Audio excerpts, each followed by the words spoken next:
All right, so later we have David Sachs joining us in the studio to answer some questions. But first, I wanted to do a deep dive on an interesting study that a tech company did about meetings. So we haven't talked about meetings recently, so let's do a deep dive on the question, could this meeting have been an email? Is this article, I have this up on the screen for those who are watching on YouTube. The title of this article is, "We intentionally canceled every meeting for a week. Here's what happened." And it is a recent article. It's from the 6th of November. The company in question here is Zapier. So I think hardcore sort of World Without Email fans will know that name. Zapier is used for digital workflow automation.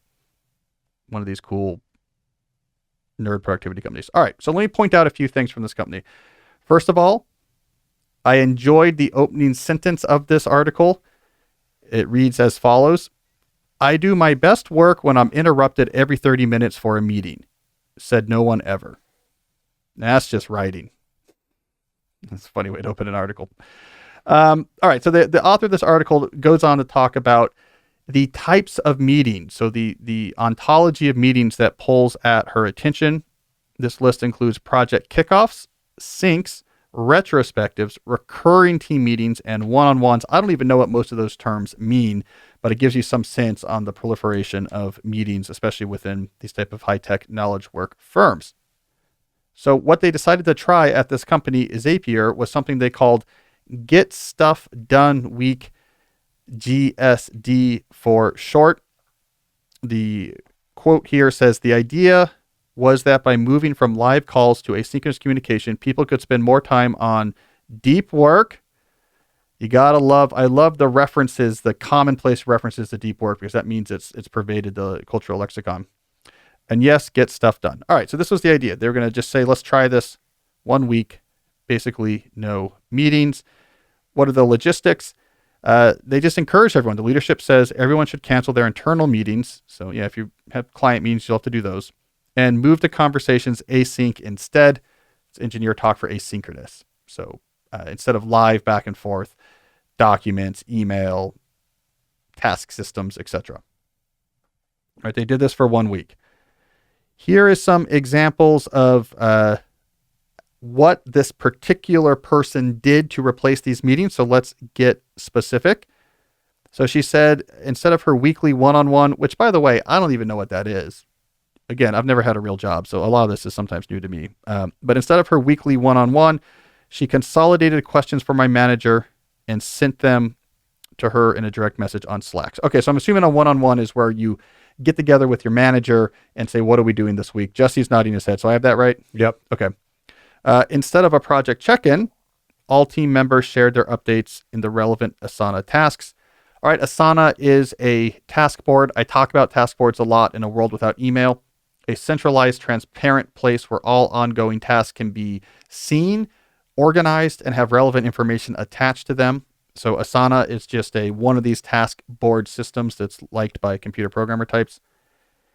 Instead of a one-off strategy call, stakeholders shared their thoughts in a Coda doc. All right.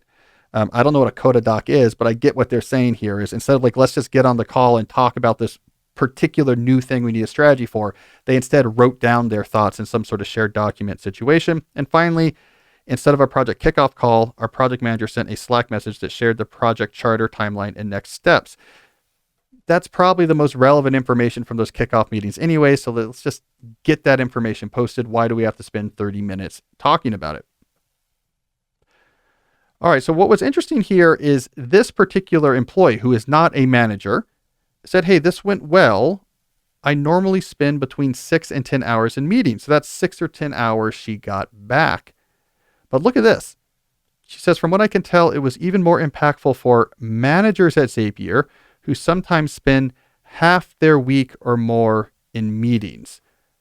So for the technical employees, this is 10 hours back, which you can get a lot done in, especially when you think about the way that the meetings, it's not the total time. That's not the only toll. It's also the fragmentation of time. So these meetings might be short. 10 hours might be 20 half-hour meetings, and those are sprinkled throughout your week, breaking up long stretches of time, so they could eliminate almost any long stretches of time. So the damage of 10 hours worth of meetings is bigger than just 10 hours of work. But look at this. Managers at Zapier could spend 50% or more, 20 plus hours in meetings. So this particular employee talked to her manager and got some quotes. So her manager, Caitlin, said things such as, Zoom calls tend to rule my calendar, especially doing check-ins. The manager said the most surprising part of not having these weekly check-ins was that I actually didn't feel disconnected from my team at all. We're still working and communicating, just differently. The manager also said, instead of cramming tasks into my short stints between calls like usual, I was able to focus on my responsibilities that require deeper thinking, like long-term strategy, team planning, and cross-functional processes. Also, the manager said, a week without meetings gave us space for more curiosity and experimentation, encouraging us to look at the problems we're trying to solve from a different angle. For us, a meeting-less week was far from a meaningless week. I feel like the manager maybe practiced that line before talking to her subordinate for this article. I think just think about this though for a second. I mean, I think this is really important. These managers, if you're spending more than half of your hours on Zoom, this is not consolidated. This is not, man, every day I have to do meetings from 1 to 5. No. These hours are sprinkled throughout the days so that you probably have never more than about 30 minutes free. Maybe occasionally you'll have an hour free without another meeting showing up somewhere on your schedule. So basically these managers were in a state of constant context shifting from one meeting to another with these small areas in between to try to do tasks. But let's be honest, task means slack. Task means trying to keep up with the deluge in the inbox. So you're wrenching your cognitive context away from this meeting, which probably generated lots of open loops that you don't have time to get to because you have to answer 15 urgent Slack messages before the next meeting puts you into a different context. From a psychological perspective, that's an almost impossible demand.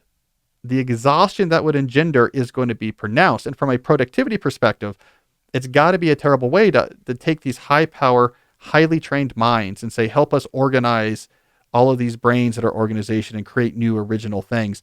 What a terrible way to actually try to harness that energy. So I think this is a fantastic insight of the impact meetings had been having. All right, so Zapier didn't want to just rely on anecdotes. They did an internal survey. Here's some statistics. 80% of respondents want to do this again. 80% of respondents achieved their goals for the week. 89% of respondents found communication to be as effective during that week as during a typical week. There's some goals this writer gives. Okay, if you want to succeed with something like this, there are 4 goals, or 4 pieces of advice, we should say. 1, set goals. So having specific goals for what you'll achieve during these weeks, these meeting-free weeks, makes it much more likely that you'll use those hours productively. By the way, that's super telling. I think we're so used to this react to incoming in between meetings absurd structure of work that actually being given open time is something we don't necessarily know what to do with. Like, I have meetings and I'm doing emails. So what am I supposed to do when I have 2 hours free? I think that's interesting that one of the number one goal was plan what you're going to do with that time.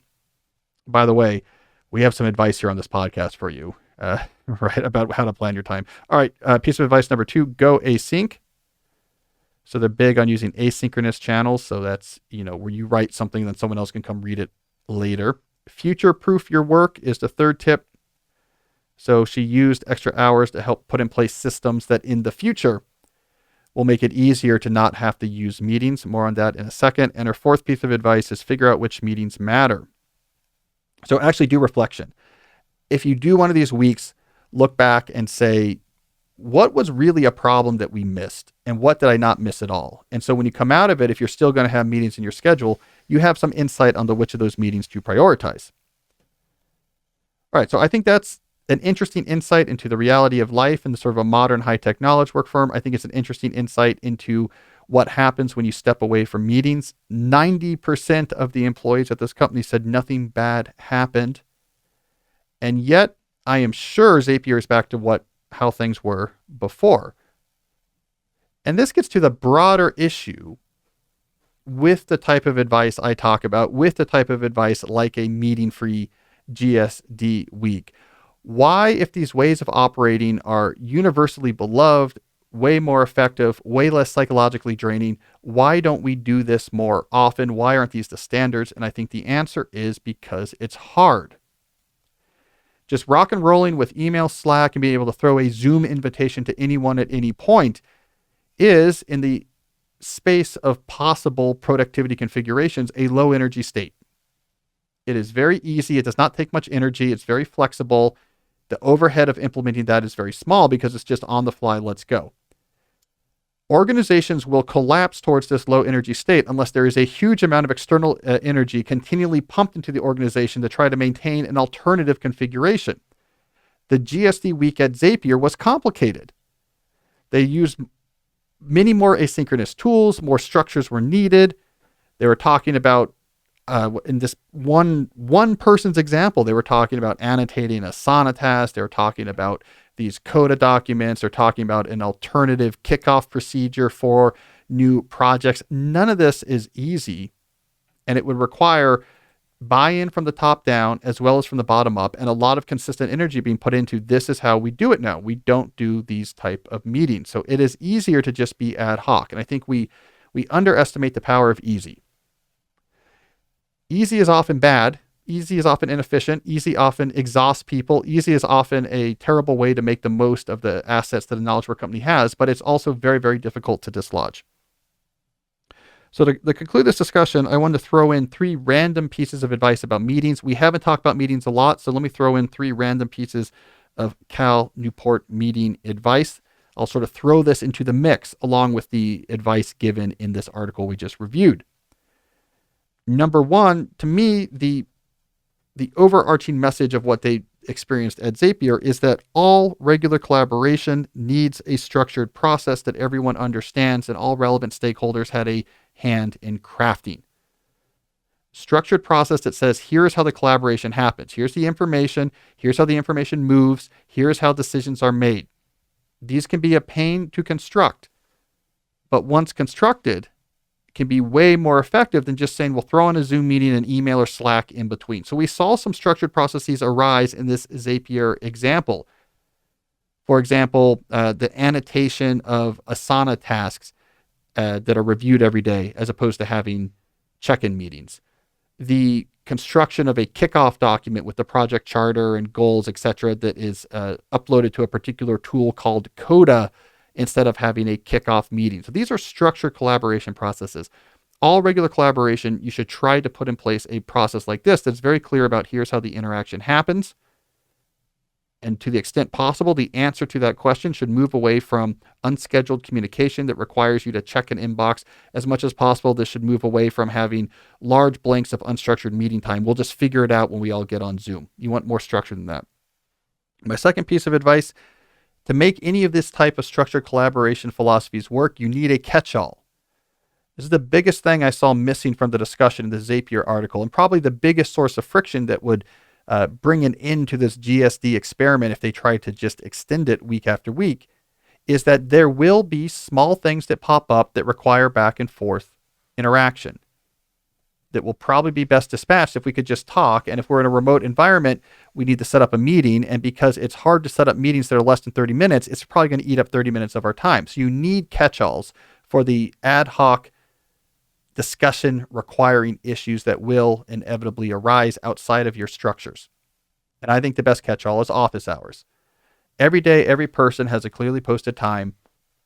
My door is open, my phone is on, I have a Zoom room activated, and I'm in it. Short discussions get deferred to office hours. If someone tries to email you or hit you up on Slack with something that's going to require more than just one message back and forth, you say, great, come to my office hours, we'll talk about it. And if that doesn't work, I'll come to your next office hours to talk about it. If someone throws a Zoom meeting invite at you, you say, why don't we just grab me at a nearby office hours? Let's really see what we're dealing with here. And then if we need a longer meeting, we can set it. So you need these catch-alls. The effect of these is significant. And finally, reverse meetings. Let's say a term I coined in an earlier episode. Reverse meetings often generate better insight than standard meetings. So in a standard meeting, I gather all of the people that are relevant to something that I'm working on into one place. and we talk about it. I want to know what you guys think about it. Let's make a plan. In a reverse meeting, me as the initiator, instead of summoning 5 people to come meet with me, I go and talk to each of those 5 people one-on-one. And in an environment with catch-alls like office hours, that means I'm going to go to each of your office hours one by one and talk to you about this issue. Much greater insight is extracted from reverse meetings because you get rid of the crowd social dynamics of having a lot of people in the same room. You're able to fully extract the thoughts, the feelings, and the expertise of each individual person. You have more time to synthesize this information. You'll probably come to a better decision having done a reverse meeting, and your overall impact on people's schedule is greatly minimized. If I go through 5 people's existing office hours, I have added nothing to their calendar that wasn't already there. If I instead make the 5 of them get together in a half-hour meeting or an hour-long meeting outside of that, that's 5 worker hours I've now sucked out of the system. So it's not only more efficient, but I also think they gain more insight. So those are 3 random pieces of advice. All regular collaboration has to be structured. Have a catch-all like office hours for what doesn't fit in those structures. Depend more on reverse meetings than standard meetings for complicated decisions where expertise is needed or nuanced political emotional issues are at play. You're going to get much better results with the aggregate of one-on-ones instead of getting a lot of people into one room. Thoughts on meetings? So with office hours, so say you're waiting around and nobody's there, is that just a good time to do like an admin block? Yeah. Yeah. Yeah. Just be like, okay, I'm going to go through email or do something lightweight and waiting to see who actually shows up. Yeah. I'm hearing from more people who are doing these, by the way. I've heard from more entrepreneurs who are working on these. It used to be the big example was Jason Fried and Basecamp. Like they were big on the office hours. And you know, when I did a kickoff event for A World Without Email, it was me and Jason in conversation and we got into that. But I've heard from other readers since then. It really is effective. Mm-hmm. You know, it really is effective. Every day, set time, it can consume so many things that otherwise would have been an email or a meeting. Mm-hmm. It's an intermediate between this email meeting synchronous asynchronous dichotomy that we often see. So like the phrase is often this meeting could have been an email. People really don't like I have to spend 30 minutes or an hour in a meeting for something that could have been dealt with in email. But if everything goes to email, you get the hyperactive hive mind. There really is an efficiency to real-time back and forth. You and I can figure something out in 5 minutes that would otherwise take 5 to 15 messages. Mm-hmm. Each of which generates 5 inbox checks, and there we have 50 to 75 context shifts created by this conversation, or we could talk for 5 minutes. Office hours mediates between those two. Mm-hmm. So you get all the advantage of real-time interaction, all that efficiency, without the schedule devouring overhead of having every conversation have to have its own meeting that holds time on your calendar. Mm-hmm. So it's like one of the number one strategies for an organizational environment that I think one of the most effective single pieces of advice I have for organizations is put office hours in place.